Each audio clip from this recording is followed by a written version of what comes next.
добар ден. Време е за пладневните вести на Канал Плюс. Следи најава за делот со држините.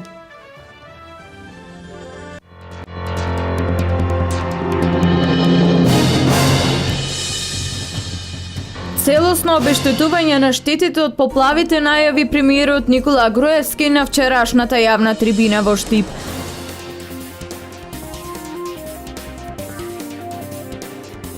Најава за нови инвестиции во технолошко-индустриските развојни зони во регионот.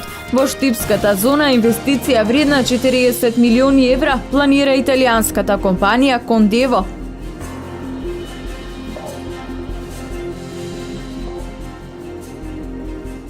Агенцијата за вработување очекува голем интерес пред се од страна на младите невработени лица.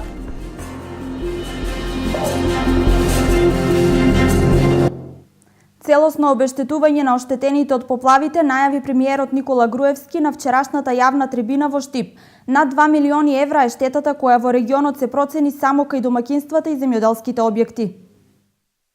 Годинава во февруари источниот регион го зафатија голем број на невидени поплави, кои направија огромни штети пред се за земјоделците и за домаќинствата. Особено делот на Чешиново, Облешево и Кочани беа едни од најпогодените. Премиерот Никола Груевски најави целосна исплата на штетите. И знам дека многумина претрпеа огромни штети, затоа што ова беа поплави од невидени размери досега. Минатата недела, кога се уште не беа завршени проценките, најавив дека обештетувањето ќе биде високо. Сакам денес да потврдам дека со цел да им се излезе во пресред на луѓето чија земја и имоти настрадаа, владата ќе изврши 100% обештетување за сите погодени. Согласно на проценката на проценителите, колку тие ќе проценат и утврдат колку има штета, толку ќе им се исплати на граѓаните кои беа погодени од оваа елементарна непогода.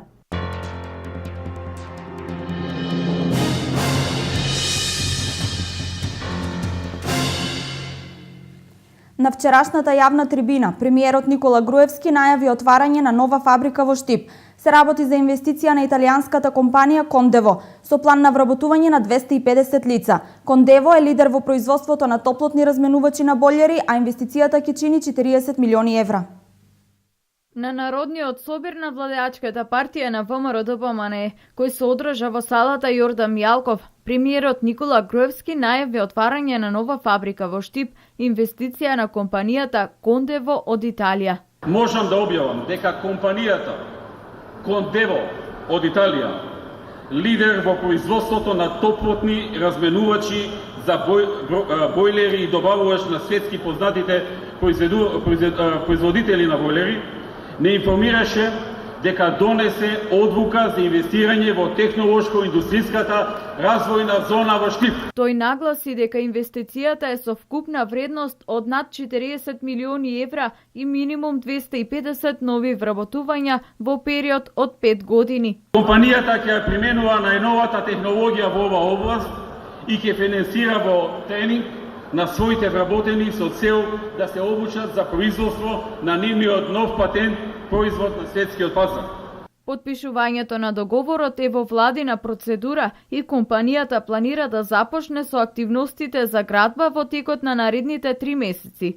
Уште една добра вест за Штип и за целиот регион, истакна премиерот.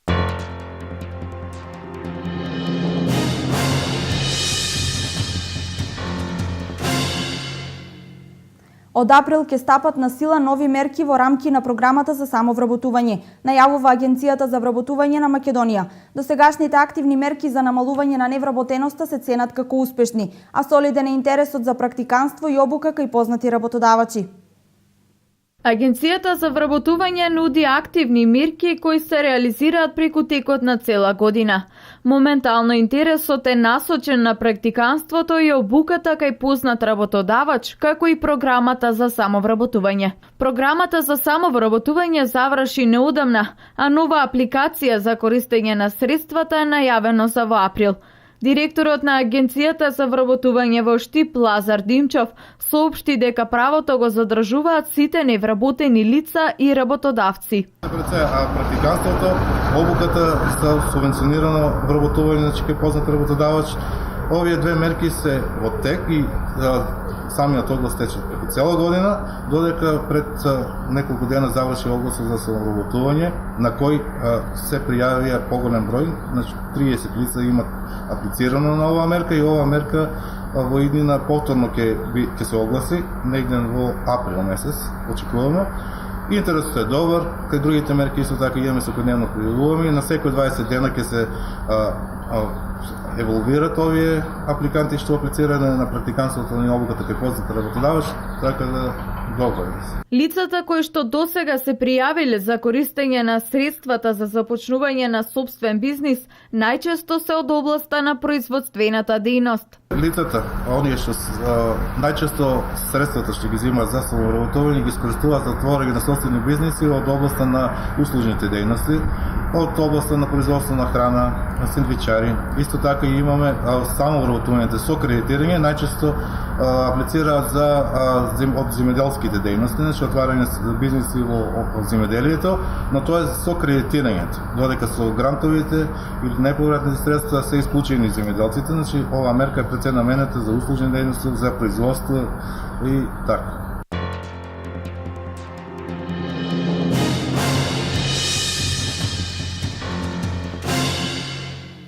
Работна средба одржаа Сдруженијето на производители на органски производи Аронија од Делчево и представници од Задругата на потрошувачи на органски производи Добра земја од Скопје. Мора да постои координација помеѓу производителите и купувачите на органската храна. Ова е заклучокот од работната средба. Работна средба на Сдруженијето на производители на органски производи Аронија од Делчево со представници од Задругата на потрошувачи на органски производи Добра земја од Скопје. Во Делчевско, органските производители се сточари, пчелари, градинари, како и одгледувачи на слива. Целта на состанокот е да се дефинираат потребите на производители, на потрошувачите на органски производи и можноста на производителите колку можат да произведат органска храна. Исто така денеска ќе се одржи директни средби со органските производители и ќе се оди на фармите на органска храна. Производителите мора да се придржуваат на критериумите пропишани за органско производство. Тоа значи одгледување на добиток во посебни услови, прехрана со органска храна, без употреба на антибиотици, како и производство на храна без пестициди. Денеска сме во посета на Делчево и на делчевските производители органски на производи со цел да видиме можности за соработка во смисла на наш откуп на органски производи во сезоната која следи. Ова ни е трета година. Оваа година веќе се прошируваме, има интерес за зголемување на членството и од тие причини имаме потреба и од дополнителни количини нови производители на органски производи. Без разлика со кого почнуваме соработка, значи во земјата, одиме првенствено на посета, за да видиме на лице место условите на производство, да се запознаеме со самиот производител, да видиме која е идејата позади неговото производство, зошто е навлезен во органско, колку е посвета реално на органското. Добивањето на сертификат засега не представува проблем на органските производители. Единствениот проблем е пласманот на произведеното. На некој начин Добра земја во одредени случаи дава свој условно сертификат на производители во кој што има голема доверба. Тежнееме во насока на лична доверба и долгорочна соработка со производителите, така што во некој случај, значи и ние самите одредуваме дека одредени производители се од наша доверба. Инаку во тека аплицирањето за субвенции за органско производство.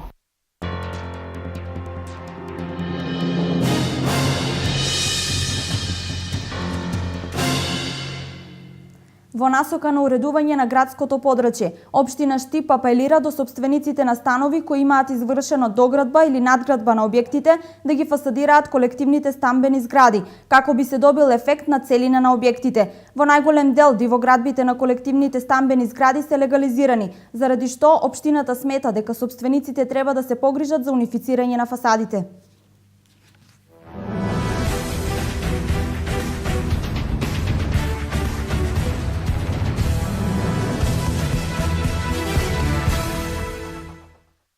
Во сабота на ски патеката број 3 на спортско-рекреативниот центар Пониква се одржа Осоговскиот велеслалом 2015. Со отежнати околности поради врнежи од снег на велеслаломот настапија 60 надпреварувачи во категориите цицибани јуниори, јуниорки, младинци, младенки и ветерани.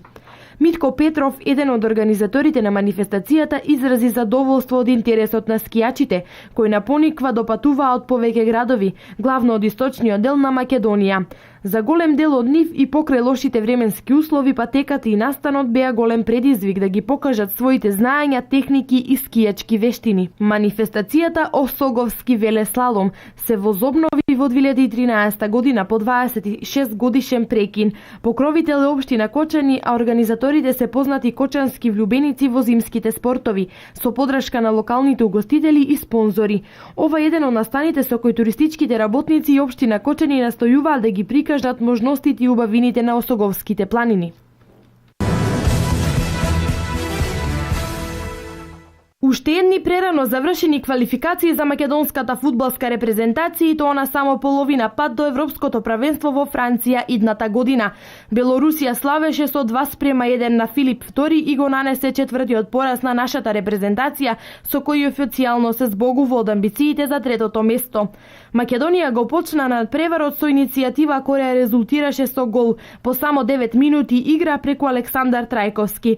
Нашиот напаѓач прими една топка на 20 метри и веднаш биеше силно за водство од 1:0. Само неколку минути подоцна можевме да водиме и со 2:0, но ударот на Ферхан Хасани со глава од 10 метри заврши над голот на Белорусија.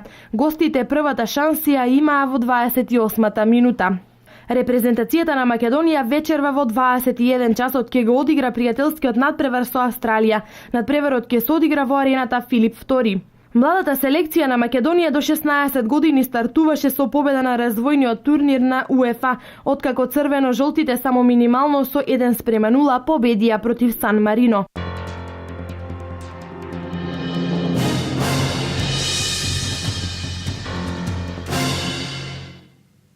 Ова е се во планедневното информативно издание на Канал Плюс. Повеќе информации за актуелностите на истокот гледате во Дневникот во 16:30. До тогаш пријатен ден со нашата програма.